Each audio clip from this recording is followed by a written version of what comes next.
muhammad rasulullah sallallahu alayhi wa sallam di gërëm suñu ñaari waajur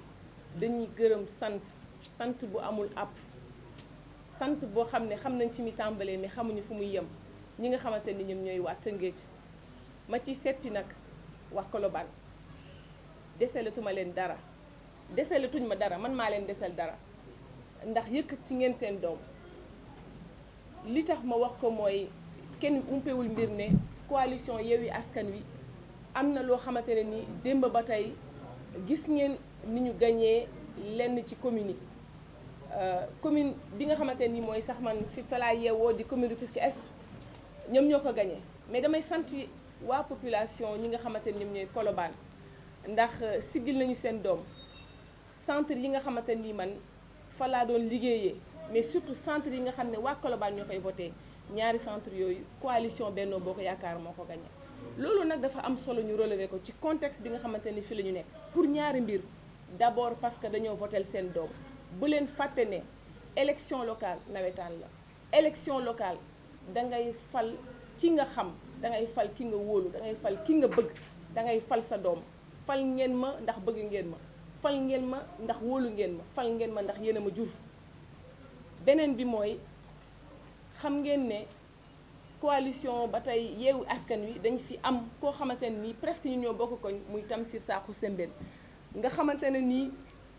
li nga xamante ne nii moom moo am moom mooy tête de liste mais moom dañ ko duma ci fi nga xamante ni moom mooy bloc scientifique foofu coalition Benno Bokk Yaakaar moom moo ko gagné mais aussi doublement ba tey ci bloc scientifique boobu xam ngeen ne foofu c'était le fief de Doudou Maïssa Wade ndax moom foofu la dëkk foofu la yaroo foofu la màggee mais yàlla ak i mbiram comme ni ñuy faral di ko waxee rek yàlla gëmul nelawul te yàlla day fay jëf yàlla def ñu gagné bloc scientifique gagné waa Yewwi Askan Wi gagné ki nga xamante ni kenn mësu ko fa gagné muy Doudou Maïssa Wade beneen bi nga xamante ni aussi moom la ñu mën a wax muy centre Thiawlène muy école Colobane boobu tamit waa Colobane ñoo fay voté li may wax ni nag dama koy tibbe sama xol Colobane sigil ngeen seen doom mais même ñi voté wul pour coalition Benno Bokk Yaakaar sigil ngeen seen doom ndax bi ñu comptabiliser coalition Benno Bokk Yaakaar moo gagné loolu nag dafa nekk sas boo xam ne kenn xamul ni mu toll ci samay mbagg waaye nag ngalawaay ba nga xamante ne nii ci mouvement Nafi pour Rufisque bi nga xamante ni depuis 7 mois mi ngi sillonné li nga xamante ni moom mooy Tëngéej rawatina commune Rufisque Est yàlla may ma dajeek ay góor ay doomu góor ay xale yoo xamante ne nii dara ñoru leen lu dul seen avancement dëkk rawatina seen avancement commune fa ñuy yeewoo dara ñoru leen lu dul nan la ñuy def ba fa ñuy yeewoo gën a ñoŋ ba xale yi gën a gis seen bopp ci Sénégal ba xale yi aussi gën a fier du Sénégal xale yi nga xamante ni ñoo nekk fi tey ñoom loolu moo leen ñor yàlla nag nee nañu ñaa jamais de hasard dans la vie yàlla moo ma booleeg ñooñu moo tax ñooñu aussi il faut ma remercier leen bu ma leen limee juum mais ñu ngi fii ñi ci ëpp nag newuñu fi bu ma leen limee juum ji nañ ma ngor goo xam ne yàlla na ma yàlla may lu ma leen ko fayee li ma leen koy fayee nag du lenn lu dul ñu liggéey li nga xamante ne moom mooy Tëngéej waaw Tëngéej dafa soxla liggéey Tëngéej soxla na liggéey donc maa ngi gërëm waa Tëngéej naam dëgg la ñàkk nañu commune Rufisque Est ñun waa Benno Bokk Yaakaar waaye lañ fa amoon ci ay mbébét yëpp incha allah bu ci yàlla àndee ak kii di sang-sang yi ak suñu doole ak suñu ñaani waajur incha allah dinañ ko yeggali ba mu mat ba waa Tëngéej xam ne am nañu doom am nañu ay njaboot xanaa rek di jeexale di tëj kàddu yi nga xam ne mooy njëlbeenu conférence de presse bi di wax ne dañuy gërëm bu baax son excellence le président de la République monsieur Macky Sall ndax daf ñu sasoon joxoon ñu ndigal damay faral di wax nag naan ku amul kilifa rek jinne doon sa kilifa serment nag ci alxuraan lañ ko njëkk tudd ne nit sa kàddu danga koy sàmm kàddu ga ma warloo woon ak njiitu réew mi di njiitu coalition Benno Bokk Yaakaar mu ne mën na fi jàppaleel candidat Ismaïla Madior Fall kàddu googu yaakaar naa ne waruma ko te yàlla bu ma ko war def nañ ci liñ ci mën lañ ñu sasoon def nañ ko leneen la ca des nag incha allah yàlla nañu yàlla may gudd fan ak wér ak li nga xamante ni mooy fekkee bi nga xamante ni pour ñu mën ko yeggali beneen bi nag dama newoon sax duma ci tontu waaye xam ngeen ne nee nañu am na foo xamante ne nii loo war a tontu woo ko bu weesoo dootu ko mën a tontu wala fa nga koy tontoo du saf ndax bi ñu xëyee ba tey ci suba dafa am ñu may dégg ñoo xam ne dañuy maanaam wuruj naan Nafi dafa joxe woon consigne de vote boo xam ne maanaam bu leen votel candidat Ismaïla Madior Fall. foog naa boo leen laajee Ismaïla Madior Fall dana leen ne loolu de ña koy wax amuñu xam-xam ba pare amuñu dégg-dégg ndax ku dégg li ma wax sànq ne centre de vote yi nga xamante nii fa la waa Colobane dëkk ñoo ko jox seen doom ne ko Nafi jëlal centre yooyu foog naa ba ñuy sànni xob turu Ismaïla Madior Fall moo tax ñu sànni ko dëgg la seen doom la ñu xam nag Nafissatou Diouf ndax ci ay local la ñu nekk waaye je pense que coalition Benno Bokk Yaakaar bu gagné suñu candidat moo gagné loolu itam dafa baaxoon ma leeral leen ko ndax bu ko defee yéen itam nga xam ne yéen la yàlla jagleel fa ngeen di yegg macha allah keneen mënu fa yegg ci wàllu askan wi ak seeni nopp bu ko defee kenn bañ cee umpe mbir loolu laa amoon ci li may wax ci njëlbeen di leen gërëm di leen sant di jéggalu ci kàddu yi lépp loo xamante ni dëng na sama ñàkk xam-xam la lépp lu ci jub suñu borom subhanahu wa taala bi nga xam ne dara teewu ko moom moo ñu may ba mu jub asalaamaaleykum wa rahmatullah bërka démb bi ñuy def suñu meeting de clôture c'est-à-dire que nit ñuy def pour population yi jox ñu bopp mooy ñun li ñu def en tout cas mooy man li ma def wàcc ci terrain bi waxtaan ak ñoom mais attention pas wàcc pendant la campagne seulement xam nga aussi il faut ñu leeral fi benn mbir nit ñi en tout cas gis naa benn lecture bi nga xamante ni ñu ngi koy commencer def c'est vrai que c'est partiel parce que dafay nekk juste par exemple ci benn réseau social mais li nit ñi wax man li ma ci jàpp rek mooy président coalition Benno Bokk Yaakaar nga xamante ne ni aussi yàlla def na moom mooy président de la République son excellence monsieur Macky Sall liggéey na que qu'on l'aime ou pas ñëpp xam nañ ne liggéey na Sénégal maintenant la question mooy effectivement est-ce que liggéey boobu maire yi nga xamante nii ñoom ñoo warloo woon ak moom ak warloo woon ak askan wi est-ce que maire yooyu wàcc nañu programme yi ba ci suuf maanaam ba ci commune yi ba pare aussi est-ce que baral nañ ko est-ce que lépp li nga xamante ni aussi warloo woon nañ ko population est-ce que def nañ ko man li ma mën a jàpp mooy en tout cas plébiscite bi nga xamante ni defal nañu ko dafa wane juste jimaamu ma nag parce que gor du jimaamu liggéey bi ñu liggéey lañ ñu wan ci centre yi nit ñi dañ leen wan respect nit ñi dañ leen wan yar nit ñi dañ leen jox cër nit ñi dañ leen wax lu dugg seeni nopp parce que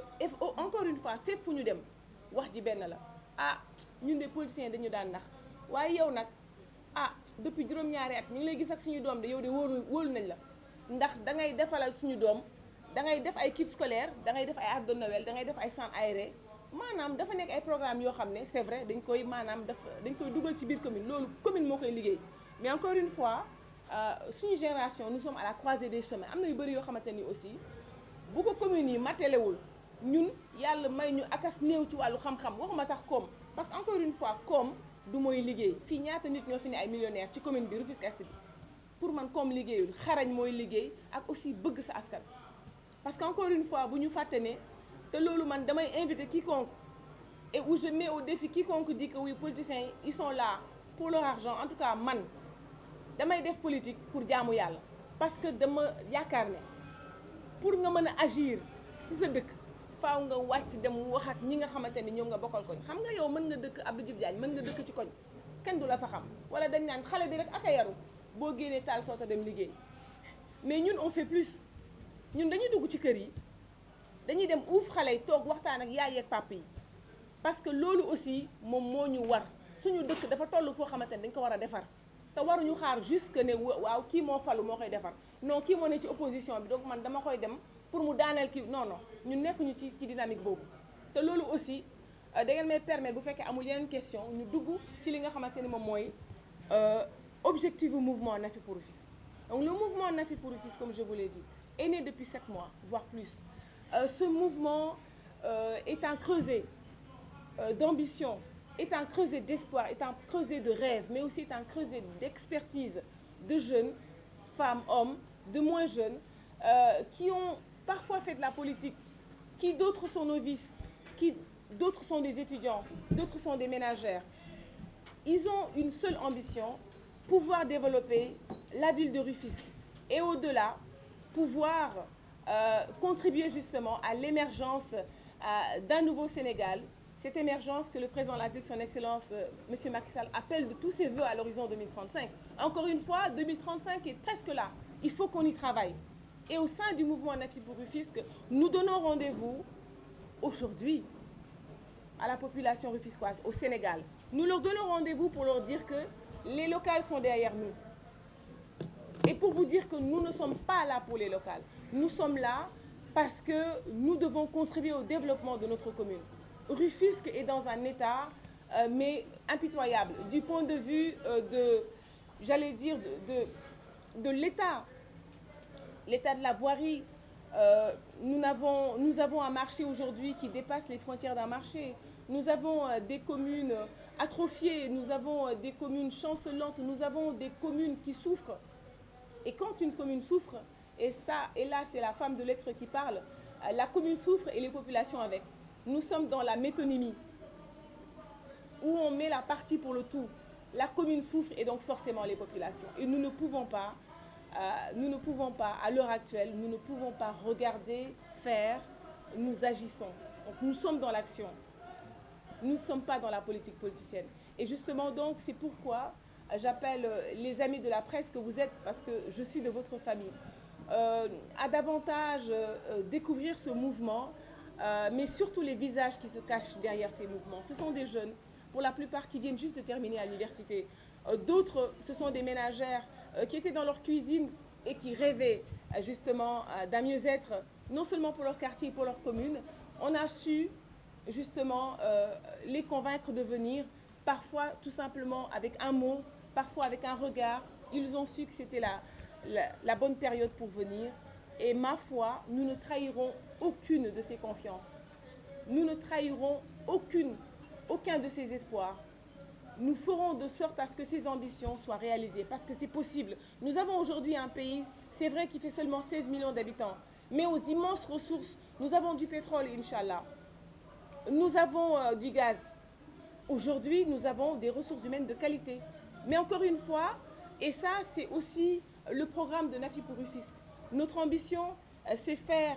justement du cœur de ville de Rufisque, qui est Kerikao et Kerissouf, ma foi, une vraie vitrine de Rufisque. Avec des rues piétonnes, avec tout simplement une voirie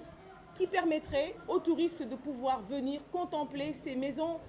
qui ont rendez-vous tous les jours avec l'histoire. N'oubliez pas que Kerikao et Kerissouf, c'est, je veux dire, le Sénégal avant les indépendances. Nous n'avons pas le droit de détruire ce patrimoine. Que nous diraient après nos petits-enfants et ceux qui viendront après eux?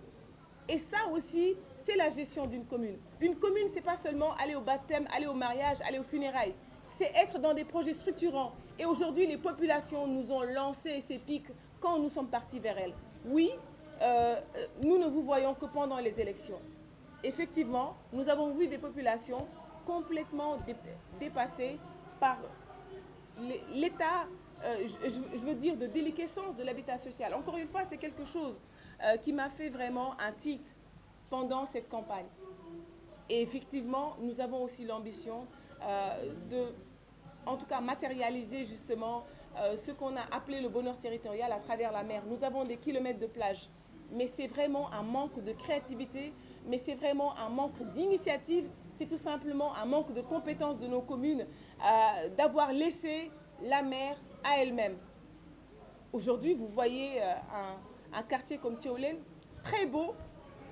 du point de vue de la géographie, mais très agressé. Qu'est-ce que le maire de la commune sortante de Rufisque-Est a fait justement pour ce littoral? Nous avons aujourd'hui un programme qui prend en compte le littoral. Nous voulons faire de Rufisque un hub touristique. Diamniadio est à côté, Diamniadio n'a pas la mer. Voilà nos ambitions et ce n'est pas un rêve. Encore une fois, n'oubliez pas que nous sommes à l'ère des réseaux sociaux. Aujourd'hui, le garçon de 15 ans qui habite Konyuma-Liguissé, c'est mon quartier, il a les mêmes ambitions, les mêmes rêves de bien-être que le garçon qui habite à Honolulu ou qui habite à Hollywood. C'est ça aujourd'hui le défi. Et c'est ça aujourd'hui que les urnes ont montré. Plus de communes, plus de bien-être, plus de quiétude.